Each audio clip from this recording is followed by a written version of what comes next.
सिर्फ जो modern technology का चकाचौंध है उसका और लोगों की जो इलेक्ट्रॉनिक गिनती है उस पर ये खड़े होकर ये समझ रहे हैं कि पूरे देश को समझ गए। और जिस नेतृत्व ने 3-3, 4-4 पीढ़ी तक सिर्फ देश की सेवा नहीं करी बल्कि देश के लिए बड़ी से बड़ी कुर्बानी दी है। आज हम कुछ कर पा रहे हैं, नहीं कर पा रहे हैं, लेकिन क्या ये भुलाया जा सकता है कि महात्मा गांधी, इंदिरा गांधी और राजीव गांधी इतनी बड़ी शहादत इस देश के लिए दी है, तो कुछ तो होगा उन लोगों में जो ऐसे पुरखों के कदमों पर चले हैं। हमारे हाथ को कहते हैं काला है, तुम्हारा हाथ लाल है। कोयले से हाथ काला तो उसका भी होता है जो रोटी पकाता है और जो चूल्हा जलाता है, उसका हाथ काला होता है। जो भी कोयले का काम करेगा उसका हाथ काला होगा। इसलिए कि हमें हाथ गंदा करने से हमें भय नहीं है, डर नहीं है। अगर किसी के लिए हमको सेवा करनी है, हाथ गंदा होता है तो लेकिन हमें ये जवाब कोई दे दे कि किसकी सेवा में अपने हाथ लाल किए थे। मैं नहीं लगा के लाल किए थे हाथ, कि किसी और चीज से लाल हाथ हुए थे। सर, मोदी जी ने ये भी कहा है कि आपकी फॉरेन पॉलिसी पर उन्होंने सीधा हमला बोला। उन्होंने कहा है कि पाकिस्तान लगातार हमला कर रहा है, हमारे फौजी शहीद हो रहे हैं, और लेकिन हमारी सरकार उनको बिरयानी खिलाती है, उनसे मिलती है, उनसे बातचीत करती है। क्या अटल बिहारी जी ने भूखा भेजा था वापस? कारगिल होने से पहले आगरा में जब भेंट हुई थी तो क्या भूखा भेजा था? मुझे बता दें, या मुझे बता दें कि उन्हें कैसा भोजन दिया था। वैसा भोजन हम भी दें। हमने तो कभी बिरयानी नहीं खिलाई। प्रधानमंत्री आए थे पाकिस्तान के, मैंने उनको रिसीव किया था।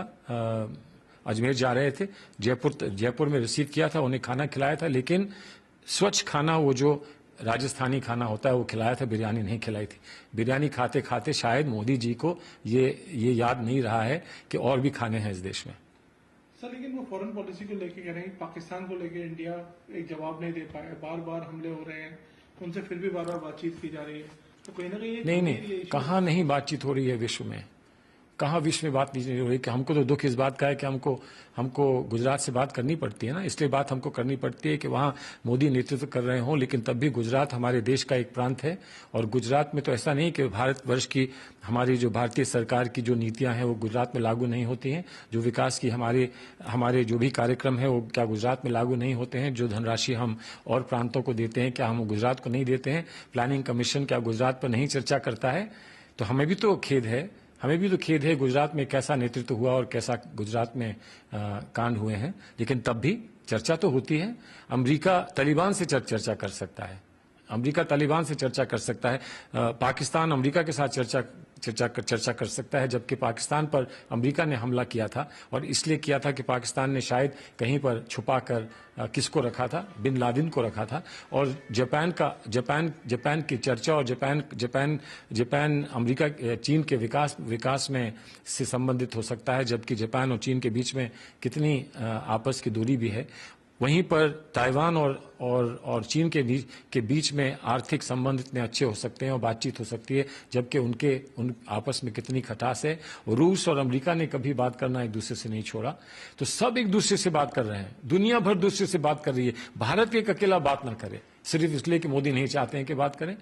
भारत, जिसके लिए लोग ये अब आशा लगाए बैठे हैं कि अभी आने वाले समय में जब विस्तारीकरण होगा सुरक्षा परिषद का, और जब रिफॉर्म आएगा यूनाइटेड नेशंस में, जब सुधारीकरण होगा, तो भारत को एक महत्व स्थान मिलेगा।